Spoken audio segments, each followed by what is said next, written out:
Pemirsa, jangan lupa subscribe YouTube channel Official iNews dan nyalakan loncengnya. Pemirsa, desain Istana Presiden di ibu kota yang baru yang berbentuk burung Garuda viral di media sosial dan menuai pro kontra. Meski RUU Ibu Kota Negara Baru sudah masuk prolegnas prioritas, proyek pembangunan di ibu kota baru dinilai tidak urgent di tengah pandemi COVID-19.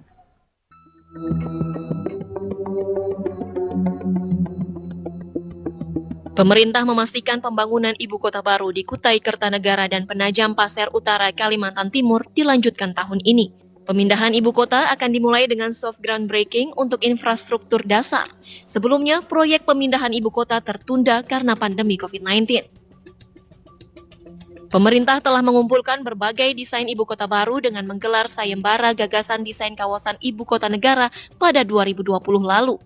Sejumlah desain Istana Presiden mulai terpampang di ranah media sosial seperti Astana Indonesia Raya ciptaan kelompok negara Rimba Nusantara yang keluar sebagai pemenang pertama dan Istana Negara dengan desain burung Garuda karya Inyoman Nuarta yang menuai kontroversi. Proyek pembangunan ibu kota baru diperkirakan akan memakan biaya sekitar 500 triliun rupiah. DPR sudah menjadikan RUU Ibu Kota Negara Baru sebagai salah satu prioritas program legislasi nasional 2021.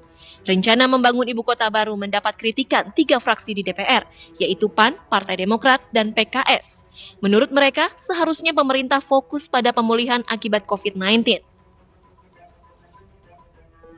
Ya, logikanya ketika tidak ada pandemi kita sudah melihat bahwa ini tidak urgen, apalagi setelah ada pandemi. Dan kita tahu bahwa pandemi ini belum berakhir dan tidak seorang pun bisa memastikan kapan ini berakhir. Sehingga kita pikir bahwa dampak pandeminya pun itu harus diatasi. Pandemi harus diatasi, kemudian dampaknya juga harus diatasi. Sangat besar gitu, sekitar 466 triliun gitu ya. Dan ini kalau ditanggung APBN jelas tidak mungkin ya. Tapi 20%-nya kan dari APBN, artinya sekitar 100 triliun dari APBN. Ini kan berat juga di saat kita kondisi penerimaan negara masih rendah, pajak tidak memenuhi target, beberapa unsur negara juga sedang terpuruk begitu.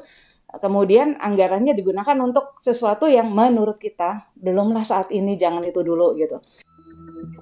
Namun pemerintah beralasan proyek pembangunan ibu kota negara baru mampu menggerakkan ekonomi, salah satunya karena akan membuka banyak lapangan pekerjaan. Pemerintah mengumumkan sejumlah alasan pemindahan dari masalah ketidakmerataan ekonomi hingga beban lingkungan Pulau Jawa. Tim Liputan iNews melaporkan.